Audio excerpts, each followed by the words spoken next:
E nós vamos, turma, para o nosso último conteúdo da disciplina de farmacologia, tá? Que tem aí como temática, né? Que tem aí como o estudo e o conteúdo de farmacodinâmica. E aí, quando nós pensamos nessa farmacodinâmica, né? Se a gente for na etiologia da palavra, farmacodinâmica significa a ação do medicamento sobre o organismo, né? Dinâmica significa ação e fármaco, substância, né? Então, a ação da substância sobre o organismo. E nós temos alguns conceitos associados à farmacodinâmica, que é um conceito muito importante, que está bastante associado a uma característica da ação das substâncias, que é a farmacodinâmica. Ela estuda a inter-relação da concentração de uma droga e a estrutura-alvo, bem como o respectivo mecanismo de ação. O que esse parágrafo, o que esse conceito nos diz? Esse conceito, gente, nos diz o seguinte, que para o medicamento, para a substância ter um efeito no nosso organismo, ele precisa, de modo geral, se ligar a alguma coisa. Esse alguma coisa é chamado de estrutura-alvo, tá? E uma vez que essa substância está ligada nessa estrutura-alvo, ela vai desencadear a sua ação, e aí vem, consequentemente, o seu mecanismo de ação. Dentre as estruturas-alvos bastante importantes aí para a característica da farmacodinâmica, nós podemos citar aqui os receptores, tá? Os receptores. Turma, os receptores, eles são alvos proteicos, tá? Que eles podem ser encontrados tanto na superfície da membrana celular, como também internamente a célula, ok? E nós vamos estudar mais detalhadamente desses receptores, a localização, os tipos de receptores lá na frente, tá? Turma, em outras palavras, o conceito mais simples de farmacodinâmica significa o que a droga faz com o organismo. É ao contrário da farmacocinética que nós estudamos anteriormente, né? Quando eu me refiro na farmacocinética, é o que o organismo faz com a droga. Já a farmacodinâmica é o que a droga faz com o organismo. Então, a partir desse momento, nós vamos aprender aí quais são as ações das drogas sobre o organismo. O que essas drogas alteram no organismo. Um outro conceito interessante, né, e complementar o anterior, é que farmacodinâmica, ela estuda as interações fundamentais ou moleculares entre drogas e constituintes do corpo, as quais, por uma série de eventos, resultam numa resposta farmacológica, tá? Então, gente, olha esse destaque, né, em amarelo. Então, a farmacodinâmica é a interação, e sempre essa interação vai ser da substância com alguma coisa do corpo, e esse alguma coisa do corpo, que aí a gente chama de constituinte do corpo, que pode ser enzima, pode ser receptor, pode ser um canal iônico, pode ser membrana e outros aspectos, sempre vai desencadear uma resposta farmacológica, tá? Mas entenda, para que a substância ela exerça esse efeito farmacológico, é necessário que ela favoreça essa interação. Se a substância não interage com algo, consequentemente não vai ter esse efeito. Por isso que nós temos esse esquema abaixo aí, demonstrado para vocês, que fármaco mais receptor, quando se liga, forma um complexo fármaco-receptor, e isso vai levar a um efeito biológico. Que efeito biológico é esse? É o efeito esperado da interação do fármaco com o receptor. E aí, como nós estamos falando das ações das drogas, né, existe aqui uma classificação, né, segundo Kretz e Carr, do efeito da ação dessas drogas sobre o organismo. As drogas, gente, elas podem agir por modo de estimulação, depressão, irritação, anti-infecção e de reposição, tá? Então, quando nós falamos aqui da estimulação, as drogas que estimulam significa que elas aumentam a atividade das células. Então, toda vez que você toma um medicamento, que esse medicamento, a ação dele, né, a ação do medicamento é aumentar a atividade do tecido onde a substância vai agir, consequentemente, ele é classificado como um estimulador, como uma substância que a ação dela é estimulante. É importante compreender que pode ser que uma substância, um medicamento, ele tenha várias classificações, né? Pode ser estimulante, pode ser irritante, isso vai depender do tecido em que vai agir. Exemplo, a cafeína. A cafeína é considerada uma substância que tem como classificação, de acordo com a ação da droga, de estimulação, porque a cafeína aumenta a atividade cerebral. Outra classificação é a depressão, tá? Então, tem substâncias que podem agir de modo que favoreça uma depressão, lembrando que esse termo depressão aqui não está associado à doença, tá? E quando se fala que as substâncias elas podem agir, a sua ação pode estar associada a um mecanismo associado à depressão, significa que essas substâncias elas têm a capacidade de diminuir a ação da droga, tem a capacidade de diminuir a atividade das células em qual a droga vai agir. Um exemplo aqui, gente, são os barbitúricos, né? Os barbitúricos é uma classe de medicamentos psicotrópicos e dentro dessa classe dos medicamentos psicotrópicos nós temos aqui o fenobarbital, tá? Que é o Gardenal. Por que ele é considerado aqui um fármaco associado à depressão, né? Não que causa depressão, esquece a doença, tá? Mas por que a ação dele é depressiva? Porque ele deprime o sistema nervoso central. Então, as células em qual é atingida diminui a sua atividade. A outra classificação, né, em relação às drogas, nós podemos citar aqui que as drogas elas podem favorecer a irritação. As drogas, gente, elas atuam, todo medicamento ou toda substância que pode atuar sobre a nutrição, sobre o crescimento e a morfologia dos tecidos vivos, consequentemente vai ser característico a ação dela em irritativa. Exemplo, o purgativo, né? Purgativo, laxante, tá? E alguns laxantes, alguns purgativos, eles acabam irritando as células intestinais, o que aumenta o peristaltismo e provoca a evacuação. Nesse caso aqui, ele é classificada como uma substância irritante.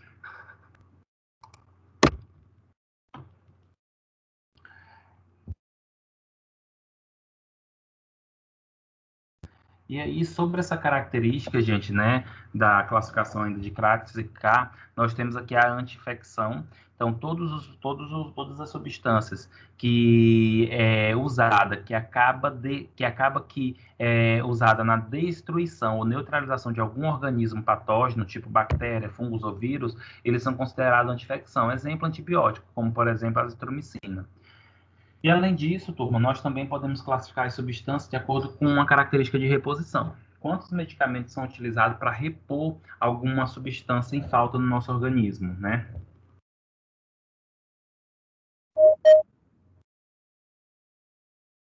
Só um momento.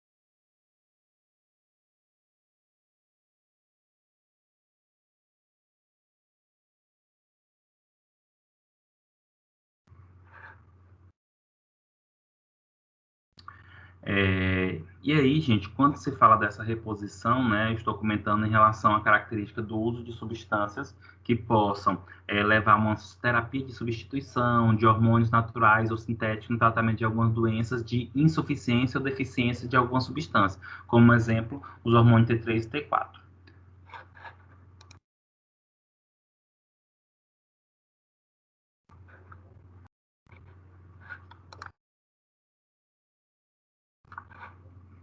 Um dos pontos importantes aqui, que é muito interessante, gente, nessa fala, nesse slide aqui, diz o seguinte: gente, as drogas, elas não criam funções dos órgãos ou sistemas sobre as quais atuam. Elas apenas modificam as funções pré-existentes. Então, por exemplo, jamais você vai tomar um medicamento que vai fazer com que o coração produza suco gástrico, porque não é função do coração produzir suco gástrico. Agora, a gente pode tomar medicamento que faz com que esse coração bombeie o sangue mais rápido, diminua o bombeamento sanguíneo, que bata mais rápido, que diminua os seus batimentos. Por quê? As substâncias, elas alteram, elas modificam as funções que já existem. Elas não criam novas funções. É importante compreender, e eu já bati muito isso na tecla de vocês, né? Já conversei muito com vocês sobre isso. Cada pessoa ela responde de uma maneira ao uso dos medicamentos. E a ação desses medicamentos elas pode sofrer várias interferências, pode sofrer várias alterações em si. E tudo isso pode ser determinado por algumas características de substâncias, né? Então, por exemplo, quando nós pensamos quando nós pensamos nos fatores determinantes das ações e efeitos das drogas, é importante nós compreender que essas ações e os efeitos das drogas podem sofrer influência da administração, da disposição, dos aspectos farmacodinâmicos, dos fatores clínicos e dos fatores fisiológicos. Por exemplo, as vias, a dose e o regime posológico, a forma farmacêutica, os fatores farmacêuticos de produção, a distribuição, o metabolismo, a excreção, a concentração da droga, os efeitos competitivos, interações droga-receptor, mecanismo de ação, a toxicologia, os efeitos sobre a clima corpórea, tudo isso pode influenciar no efeito das drogas. Além disso, as variáveis clínicas pertinentes ao paciente, tais como as variáveis ambientais, falta de precisão de um diagnóstico, efeito psicológico, doença simultânea, recaídas, interações entre as drogas, erros nos ensaios clínicos das drogas. Em relação aos fatores fisiológicos, a raça influencia o sexo, a idade, o peso, a superfície corporal, a posição do corpo, o pH urinário, a taxa do fluxo urinário, farmacogenética, gravidez, menopausa, estado de nutrição, estado patológico, velocidade, fluxo sanguíneo, cronofarmacologia, efeitos placebos e inesperados. Tudo isso, turma, pode favorecer a influência na ação dos medicamentos. Então, possivelmente, a gente espera um efeito e pode ser que um desses fatores ele não leve ao efeito que nós esperamos.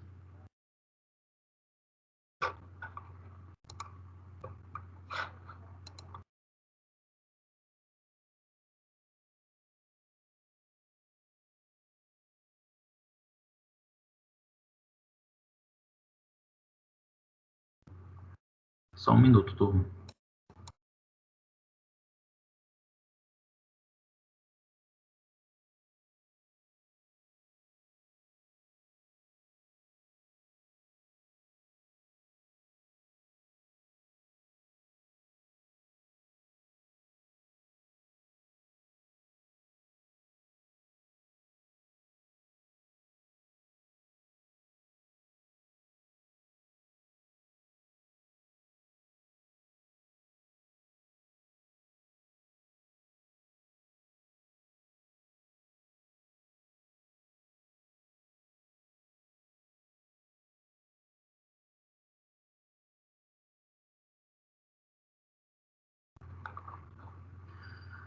Turma, nesse momento a gente vai conversar um pouco sobre a especificidade das drogas, né? Olha só, gente, as drogas, as substâncias, elas agem em tecidos, né?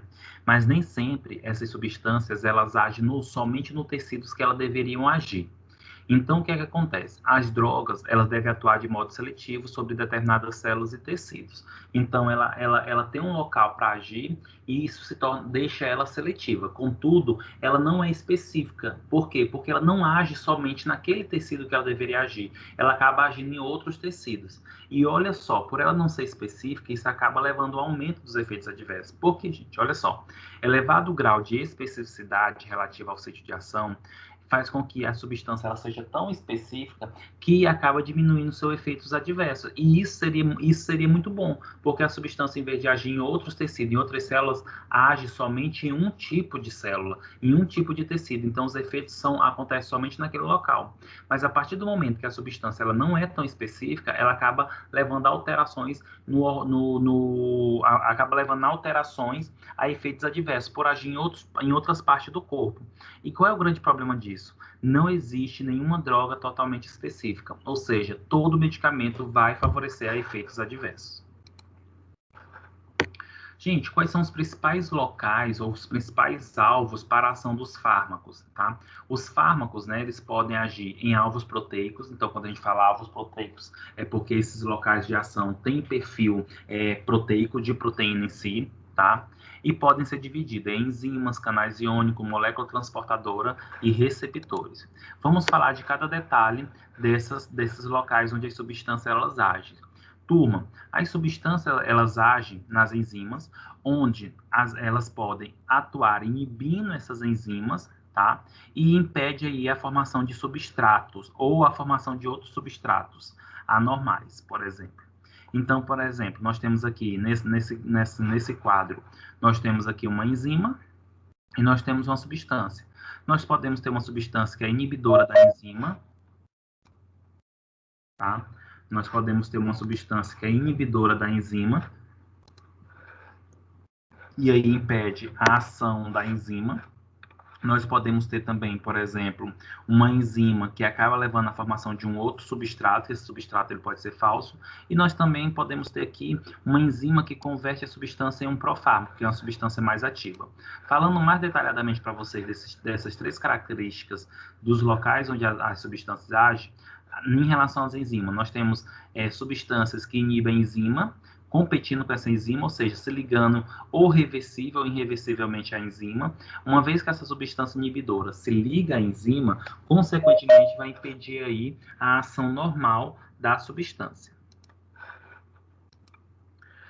Outro ponto também, existem substâncias que acabam se ligando às enzimas, favorecendo com que ocorra a formação de uma substância ou um substrato falso ou anormal, e isso pode interferir em algumas ações. Por exemplo, coloquei aqui até um exemplo nesse balão, a fluoroacil, né, que substitui a uracila como intermediária na biossíntese de purinas, impedindo a divisão celular. Gente, a fluoroacil é um fármaco antineoplásico utilizado para o tratamento do câncer. Então, essa substância ela acaba se ligando à enzima, que acaba produzindo um composto que impede a divisão celular. Se não divide a célula, consequentemente, não vai ter a formação de células neoplásicas, células cancerígenas. E, por último, né, nós temos aqui substâncias que se ligam às enzimas, onde as enzimas podem deixar essa substância mais ativa. Não sei se vocês se recordam lá dos nossos primeiros dias de aula, né, do profármaco, da prodroga. O que seria isso? É uma substância inativa que se transforma ativa quando passa por um processo metabólico. E aí existem enzimas que podem converter a substância inativa em uma substância ativa.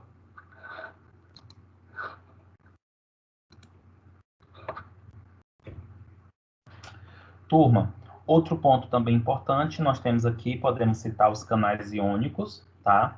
Gente, os canais iônicos, o próprio nome está dizendo, eles são locais onde ocorre a passagem de íons do meio interno para o meio externo, tá?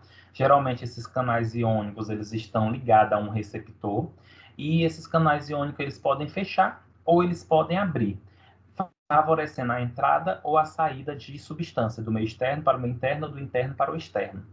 Gente, e os canais iônicos regulados de forma voltagem dependente são particularmente importantes, porque aí já depende da repolarização e despolarização da membrana, tá?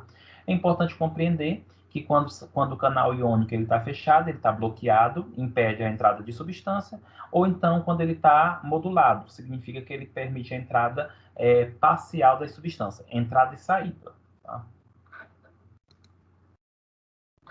Aqui é um exemplo, turma, de canal iônico, tá? Esse desenho esquemático aqui está representado, tá? Está representado pelo canal de sódio. É importante compreender que o canal de sódio ele é muito importante para o impulso nervoso, e quando não se tem esse impulso nervoso, a gente pode ficar sem sensibilidade, sem percepção à dor, por isso que é a maneira com que os anestésicos eles agem, tá? Como é que os anestésicos eles agem? Eles agem bloqueando a entrada de sódio, tá? E aí, se não entra o sódio, consequentemente não tem repolarização e despolarização da membrana. E aí não tem impulso nervoso, não tem percepção à dor.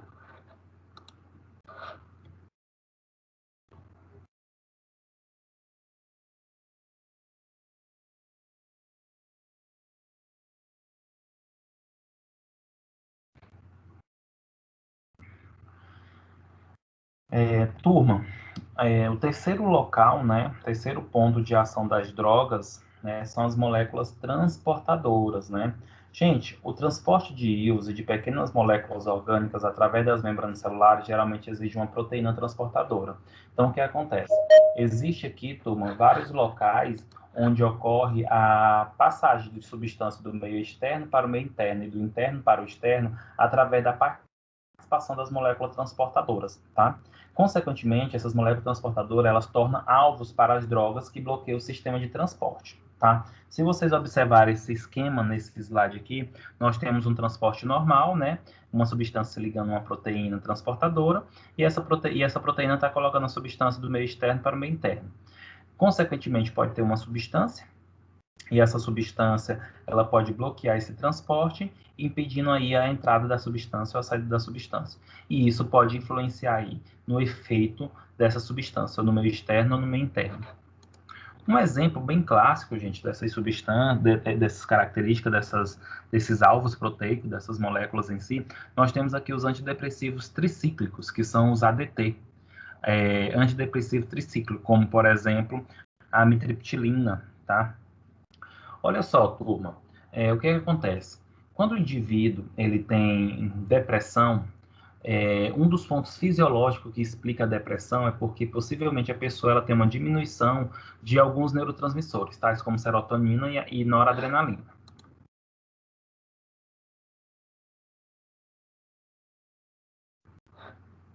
Certo? E aí, turma, essa diminuição da noradrenalina e da serotonina pode levar a alguns aspectos depressivos. O que acontece? Quando se utiliza os antidepressivos tricíclicos, esses antidepressivos tricíclicos, eles têm a capacidade de bloquear a molécula transportadora que capta esses neurotransmissores da fenda sináptica e coloca de novo para o neurônio.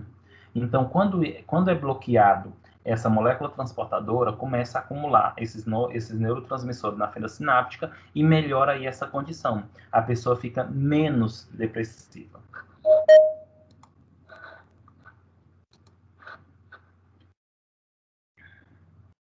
E aí, turma, a partir desse momento, nós vamos falar da nossa quarta e último local que são os locais alvos da ação dos fármacos, da ação dos fármacos, que são os receptores, tá? Gente, a partir desse slide aqui, a gente vai falar de receptores para vocês. Só para vocês terem ideia da importância desses receptores nesse contexto aqui da farmacodinâmica.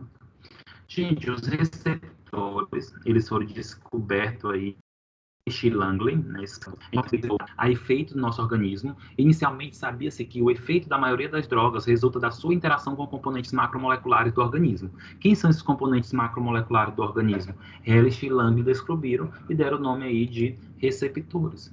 Receptor, turma, é um componente do organismo com o qual o agente químico deve interagir para produzir seus efeitos. Então, receptor é um componente do organismo. O receptor está nas células. O receptor está no organismo da pessoa, tá? E, consequentemente, as substâncias se ligam nesses receptores. E aí nós temos um exemplo aqui, gente, nessa imagem, né? Nós temos uma hemácia, nós temos várias substâncias e vários receptores nessa hemácia. Observa, gente, que algumas substâncias se ligam a esses receptores e outras substâncias não se ligam nesses receptores. Por quê? Porque algumas dessas substâncias, elas não têm a característica do encaixe com o receptor. Por quê? A substância ela só consegue se ligar no receptor se conseguir literalmente encaixar-se, tá? Que é o que nós chamamos de modelo chave-fechadura, como vocês podem observar aqui. Então, gente, para que a substância exerça um efeito no organismo, essa substância ela precisa interagir com o receptor, tá? E aí, interagindo com o receptor, acaba tendo esse encaixe. E aí a gente faz a analogia, que a substância, para a interação com o receptor, ele precisa se encaixar perfeitamente, como se encaixa uma chave e uma fechadura. Contudo, turma, é importante compreender que existem vários modelos de substâncias que interagem ou não com os receptores. Turma, pensando nesse modelo chave-fechadura, nós temos aqui os exemplos. Nós temos a fechadura e a chave verdadeira, que abre essa fechadura. Nós temos a fechadura e nós temos uma chave modificada que consegue abrir essa fechadura, mas não com tanta eficiência.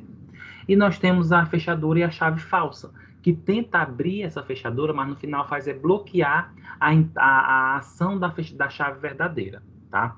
Como vocês podem observar aqui. Então, a fechadura e a chave verdadeira é a chave verdadeira mesmo, de interação. A fechadura e a chave modificada seria, por exemplo, um clipe. O clipe, ele consegue sim abrir, tá, gente? Ele consegue sim abrir a fechadura, mas com mais dificuldade. E a fechadura e o graveto. O graveto seria a chave falsa. Turma, o que seria isso? Significa o seguinte, que a fechadura seria o receptor e as chaves, independente de ser falsa, modificada ou verdadeira, seria a substância, certo? Olha aí, turma, o que acontece? Professor, Oi. Oi, Pedro. você pode aceitar a Fabiana, que ela tá pedindo para você aceitar ela. Só um momento. Não tem nenhuma Fabiana. Como é o nome? Fabiana do quê? Eu só sei que é Fabiana, eu conheço ela assim, Fabiana. Não tem nenhuma Fabiana aqui pedindo para entrar, não, viu? Tá, fala pra mim. Obrigado. Nada. E aí, turma, a fechadura equivale ao receptor e as chaves equivalem às substâncias. E aí, quando a gente chama fechadura e chave verdadeira, significa que essa fechadura é o receptor e a chave verdadeira é a própria substância produzida pelo nosso organismo que se liga a esse receptor. Então, ela tem um encaixe perfeito, como vocês podem observar aí, né, que é chamada aí de agonista.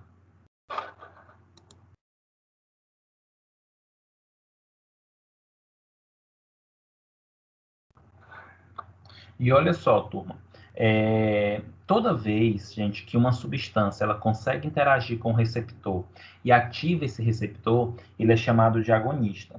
E toda vez que a substância ela liga ao receptor e se liga ao receptor, mas não ativa e sim bloqueia o receptor, é chamado aí de antagonista, tá? E aqui nós temos, por exemplo, turma, o agonista natural, que é a substância própria daquele receptor. Nós temos o agonista modificado, que é a substância que se liga àquele receptor, mas não é a substância verdadeira, mas consegue ligar e ativá-lo. E nós temos o antagonista, que é aquele que se liga ao receptor, mas em vez de ativá-lo, faz bloqueá-lo. E aí bloqueia a ação desse receptor. Gente, os receptores, eles têm propriedades, né? Essas propriedades estão associadas à característica de ele ser ativado ou não, tá? Ou exercer um efeito ou não. Então, nós temos sensibilidade, seletividade e especificidade. Quando eu falo sensibilidade, significa o quê? Muitas drogas, eles produzem efeitos marcantes em concentrações bastante baixas ou em pequenas doses. Então, toda vez que eu tenho uma substância que, mesmo em concentrações pequenas, consegue exercer um efeito, significa que ela tem sensibilidade. Gente, seletividade é quando resposta que envolve um dado tipo de receptor apenas. O que seria isso? Por exemplo, vamos imaginar que uma substância, vamos imaginar que nós temos dois receptores, o receptor alfa e o receptor beta. Se eu tenho uma substância que se liga somente nos receptores beta, ela é seletiva, porque ela é seletiva somente para o receptor beta. Agora, o que é especificidade, que é o sonho que deveria ser, se possível, todas as substâncias específicas? É quando uma substância ela interage só com um único receptor em um tecido ou um órgão-alvo. Por exemplo, nós temos o receptor alfa e beta. A substância age no receptor beta. Contudo, esse receptor beta ele tem no pé, no coração, no pulmão, no fígado. Quando a substância ela só age no receptor beta do coração, ela é específica. Agora, quando a substância ela age no receptor beta, é seletivo, mas quando ela age nos receptores beta, não importa o tecido ou órgão, ela já não é específica, ela é somente seletiva. Porque especificidade é quando a substância age somente em um tipo de receptor em um determinado tecido ou órgão. Logo, não existe nenhum medicamento totalmente específico.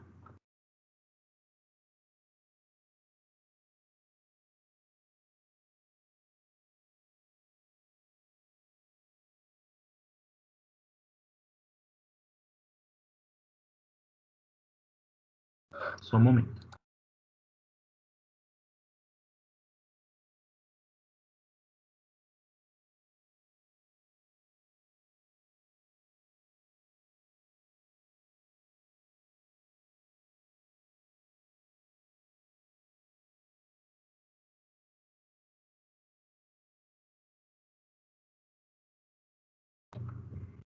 Turma, diante disso, nós temos aqui as interações droga-receptor.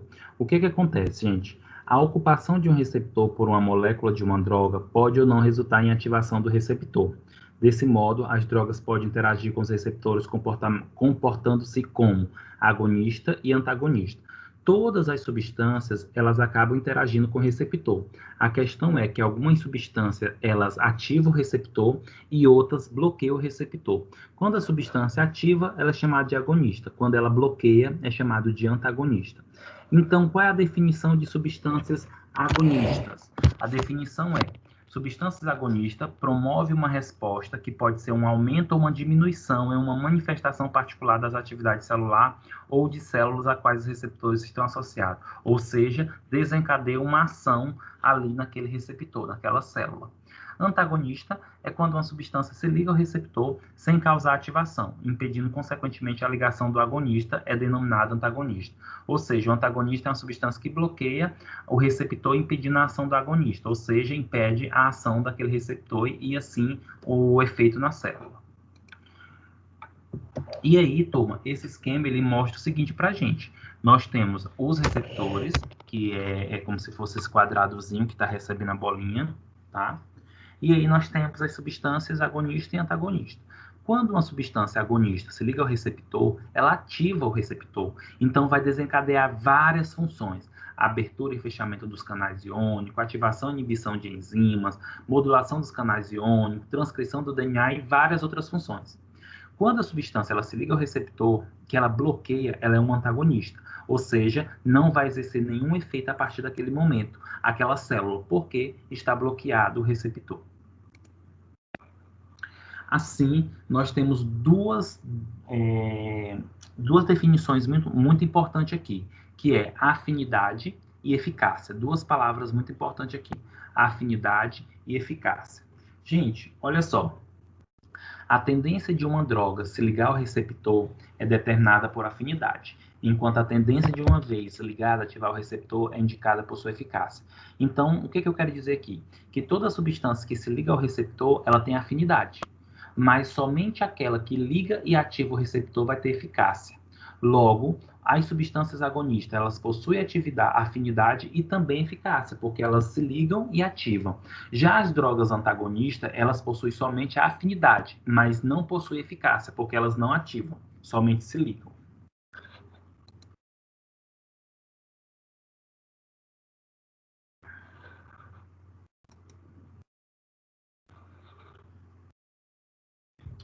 Turma, nós temos alguns tipos de agonista, tá? Nós temos os agonista total, agonista parcial e agonista inverso.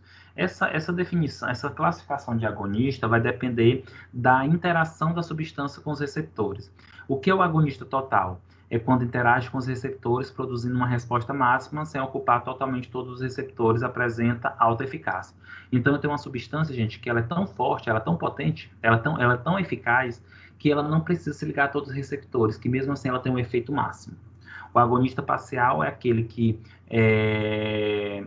os receptores podem estar todos ocupados pela substância, mas não tem nunca o efeito máximo. E o agonista inverso é a droga que apresenta afinidade e atividade intrínseca contrária à ação original da mesma. Então, por exemplo, esse agonista inverso ela tem preferência por estar presente em receptores inativados.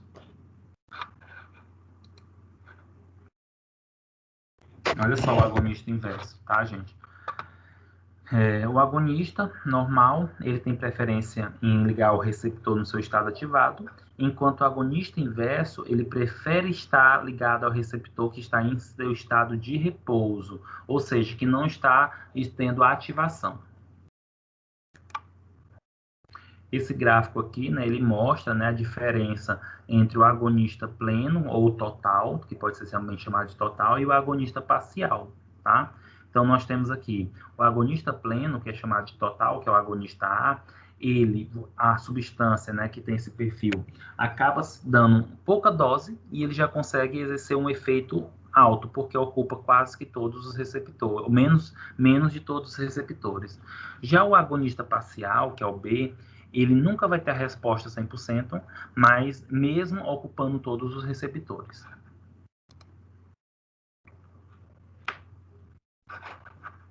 Tranquilo, turma?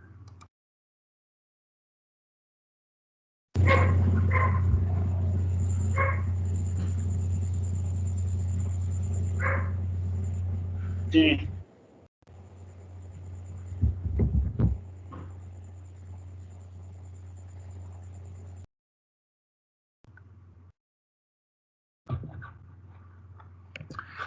Então, turma, para a gente finalizar, né, essa aula de hoje, porque eu dividi ela em dois momentos, eu vou falar das interações droga-receptor e o tipo de receptor a gente fica para a nossa última aula teórica, que é na próxima semana, tá?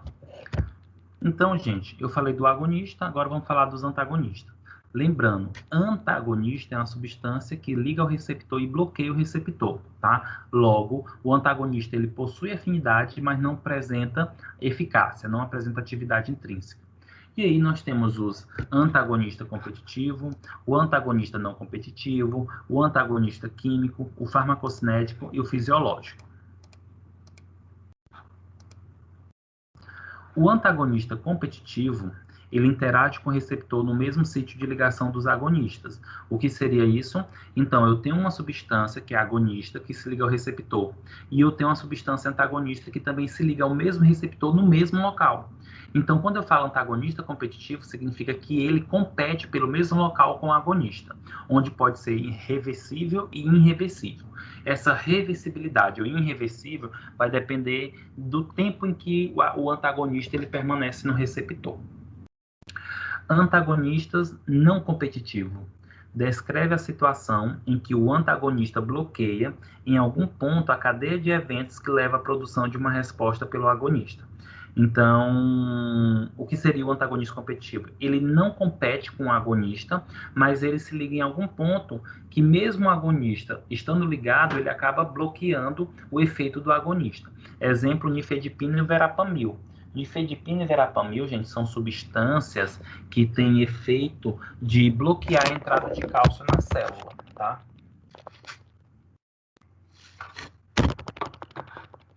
Inclusive, é bastante utilizado esses dois fármacos para o tratamento de arritmia, pressão alta. Antagonista químico. O próprio nome já está dizendo, antagonismo químico. Também chamado de neutralização, refere-se à situação incomum onde duas substâncias combinam-se em solução, reagindo quimicamente, levando à inativação da droga, tá? Então, quando a gente fala antagonismo químico, é quando duas substâncias químicas interagem entre si. E essa interação, turma, tá? E essa interação acaba bloqueando o efeito um do outro. Exemplo, por exemplo, a pessoa entrou em contato com metais, por exemplo, mercúrio, é só dar o EDTA, que é um agente quelante que se liga a esses metais e bloqueia a absorção e o efeito desses metais. Antagonismo farmacocinético. Gente, o antagonismo farmacocinético é quando o antagonista reduz efetivamente a concentração do fármaco ativo no local de ação. O que seria o antagonismo farmacocinético? É quando tem substâncias que competem uma com a outra, bloqueiam uma a outra em algum ponto das características cinéticas, seja absorção, distribuição, metabolismo, excreção. E aí eu tenho um exemplo aqui do bicarbonato de sódio, que aumenta a excreção dos barbitúricos. Como o bicarbonato de sódio ele deixa a urina alcalina e o barbitúrico ele é ácido, então vai fazer com que o barbitúrico seja eliminado mais rápido pela urina, então diminui o efeito do barbitúrico. Por isso que é um antagonismo farmacocinético. E por último, nós temos aqui o antagonismo fisiológico, tá? É quando dois agentes que produzem efeitos contrários em um mesmo sistema fisiológico atuando em receptores diferentes. Então, o que seria o antagonismo fisiológico? É quando se tem duas substâncias que agem em locais diferentes, em receptores diferentes e têm ações contrárias. Exemplo, a histamina causa vasodilatação, a adrenalina causa vasoconstrição. E aí o que acontece? Vasoconstrição ou vasodilatação? Vasoconstrição ou vasodilatação? Um exemplo de antagonismo fisiológico muito importante que tem na nossa prática do dia a dia são as pessoas que utilizam bebida alcoólica e energético. Gente, o que vai acontecer? Vai estimular ou vai bloquear o sistema nervoso central? Porque o energético estimula, a bebida alcoólica bloqueia. Então, acaba tendo esse antagonismo fisiológico e isso é muito ruim para o organismo.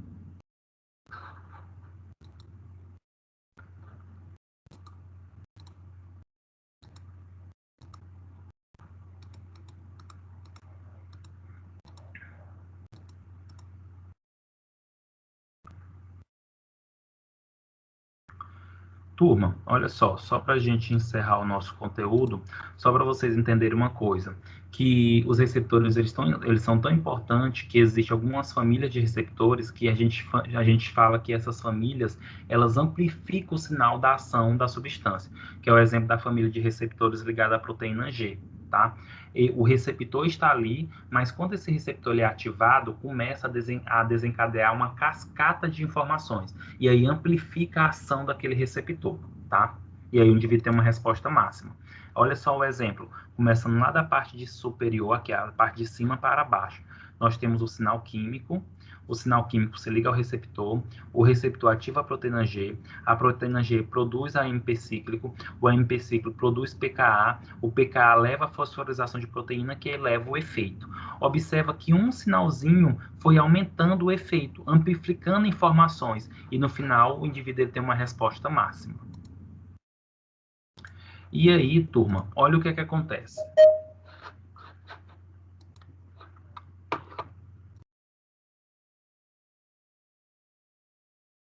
Gente, acredito eu, tá?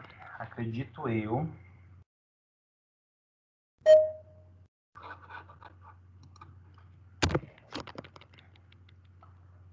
Turma, acredito eu que todos vocês já ouviram falar aqui que tem pessoas que tomam medicamento e depois de um tempo aquele medicamento ele não faz mais efeito, né?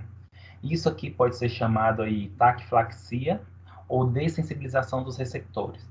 Olha só, a administração repetida ou contínua de um agonista ou um antagonista pode levar a alterações na responsividade do receptor.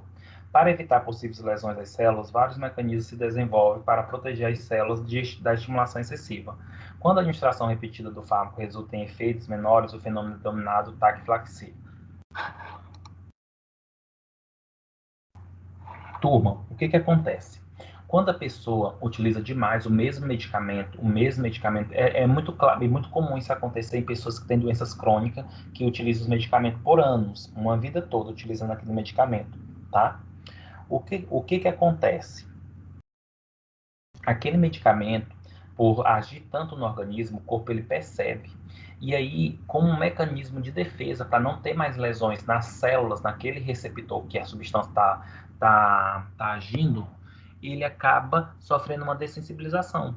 O que seria essa dessensibilização? O receptor ele já não responde mais àquela substância, a não ser com uma característica. Ou você aumenta a dose, e aí uma dose maior pode levar a uma sobrecarga e isso favorecer o efeito novamente, só que o indivíduo ele corre o risco de ter reações adversas, tá? Ou então retira a substância e passa para uma outra classe, depois de alguns anos, talvez aquela substância possa ser utilizada de novo, porque aí o corpo já desacostumou, tá? E aí, gente, quando a administração repetida do fármaco resulta em efeitos menores, já é chamado de taquifilaxia, tá? Por quê? Porque houve dessensibilização dos receptores. E esse gráfico aqui, ele mostra muito bem isso, tá?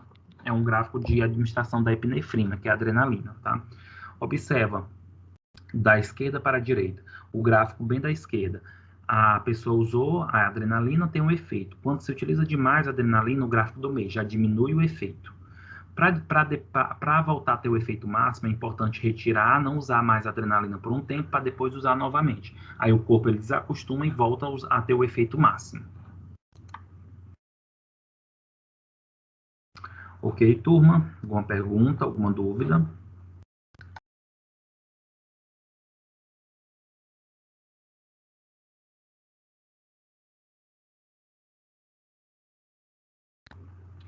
Turma, se não há nenhuma dúvida, se não há nenhum comentário, a gente vai encerrar nosso conteúdo agora. Na próxima semana, eu retorno daqui do slide 36 até o último slide, que é para encerrar o conteúdo de farmacologia teórica, tá? E eu, nesse momento, eu vou colocar a atividade de vocês já no sistema, para quem quiser fazer. Vai ser uma questão apenas, objetiva, valendo 500 pontos. Vocês vão ter o prazo de uma semana para responder. Ok, professor. Obrigado, Bruna. Gente, boa noite. Valeu, Pedro. Boa noite, ótima semana para vocês. Boa noite, professor.